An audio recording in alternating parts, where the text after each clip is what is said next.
Welcome to my channel. இன்றைக்கி நம்ம pasta எப்படி பண்ணுறதுன்னு பார்க்கலாம் வாங்க. இன்றைக்கி நம்ம பாஸ்தா செய்ய போகிறோம். நான் அதுக்கு 1/4 கிலோ பாஸ்தா எடுத்திருக்கேன். அதுக்கு 2 பெரிய வெங்காயம் அறுத்து வச்சுருக்கேன், 2 பெரிய தக்காளி, 2 கேரட் சின்ன சின்னதாக நறுக்கி வச்சுருக்கேன், அப்புறம் ஒரு 4 பீன்ஸ் கட் பண்ணி வச்சுருக்கேன், கருவேப்பிலை கொத்தமல்லி எடுத்து வச்சுருக்கேன், கொஞ்சம் ரீஃபண்ட் ஆயில், மஞ்சத்தூள், மிளகா பொடி, தேவைக்கேற்ப உப்பு நம்ம ஆட் பண்ணிக்கலாம். இப்போ நம்ம இப்போ தண்ணி நம்ம முதலையே காய வச்சுருக்கோம். தண்ணி இந்த மாதிரி கொஞ்சம் ஹீட் ஆகுது அப்படிங்கும்போது இதில் நம்ம கொஞ்சமாக எண்ணெய் ஆட் பண்ணலாம். அப்புறம் கொஞ்சமாக உப்பு, இது ரெண்டுத்தையும் போட்டு விட்டு இதில் நம்ம எடுத்து வச்சுருக்க பாஸ்தாவை இதில் ஆட் பண்ண போகிறோம்.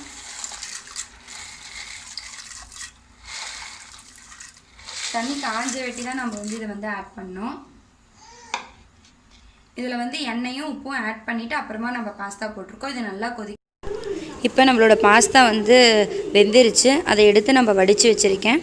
இதில் நம்ம நார்மல் வாட்டர் விட்டு ஒரு தடவை குலுக்கி எடுத்துக்கலாம். 2 தடவை நான் நார்மல் வாட்டர் விட்டு வாஷ் பண்ணியிருக்கேன்.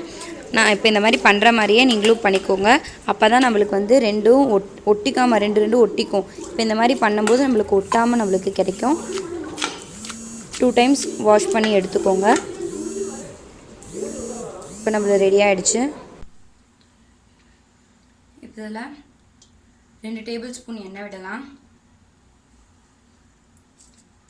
எண்ணெய் காஞ்சதும் ஒரு 4-5 சோம்பு போடுறோம். அது வெடிக்கட்டும்.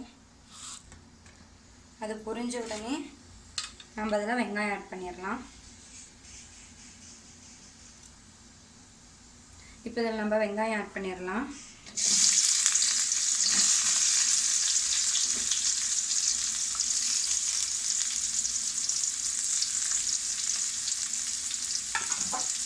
இது நல்லா வதங்கட்டும்.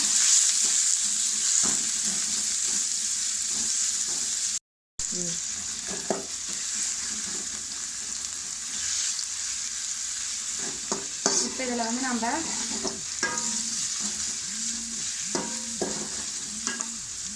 கருவேப்பிலை கொத்தமல்லி போட்டுக்கிறோம். இப்போ இதில் நம்ம தக்காளி பழம் ஆட் பண்ணுறோம்.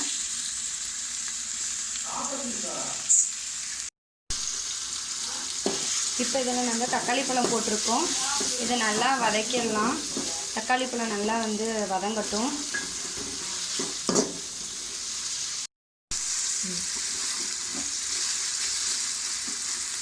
இதில் தக்காளி பழத்தை வெந்திருக்கும் போதே நம்ம கேரட்டும் பீன்ஸும் ஆட் பண்ணிடலாம்.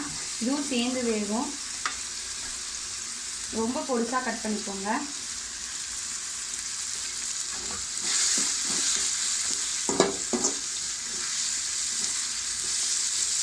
ஒரு 2 நிமிஷம் இதை நல்லா வதக்குங்க.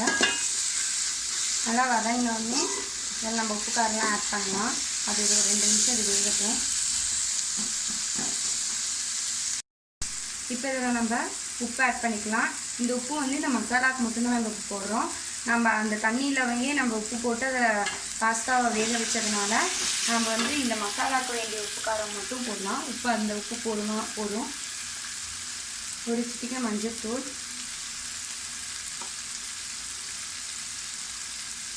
அரை ஸ்பூன் காரம் போடுறேன். உங்களுக்கு காரமாக வேணும், ஸ்பைஸியாக வேணும்னா எனக்கு கொஞ்சம் ஆட் பண்ணிக்கலாம்.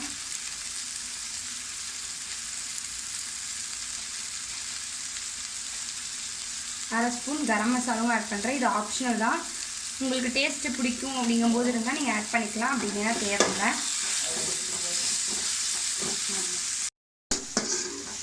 இதை நல்லா வதக்கலாம். இதை நான் கொஞ்சம் நேரம் ஒரு 2 மினிட்ஸ் நல்லா வதங்கட்டும். சால்ட்டு மட்டும் நல்லா செக் பண்ணிக்கோங்க. இப்போ இந்த மசாலா வெந்துடுச்சு. கேரட் பீன்ஸ்லாம் வெந்துடுச்சு. இப்போ இதில் நம்ம பாஸ்தாவை ஆட் பண்ணிடலாம். நீங்கள் அந்த மசாலாலே கூட சில்லி சாஸ், டொமேட்டோ சாஸும் ஆட் பண்ணிக்கலாம். நான் இன்றைக்கி அதெல்லாம் ஆட் பண்ணல. நீங்கள் உங்களுக்கு அந்த டேஸ்ட் பிடிக்கும் அப்படின்னா நீங்கள் அதை ஆட் பண்ணிக்கலாம். நல்லாயிருக்கும். ரொம்ப நல்லா டேஸ்ட்டாக இருக்கும் அது.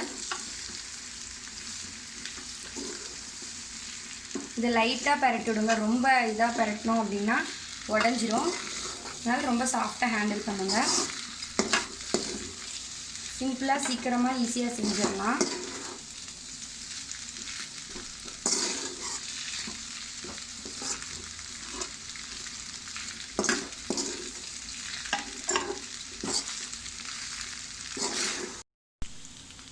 இப்போ நம்ம 2 மினிட்ஸ் நல்லா வந்து வதக்கி இது பண்ணோம்.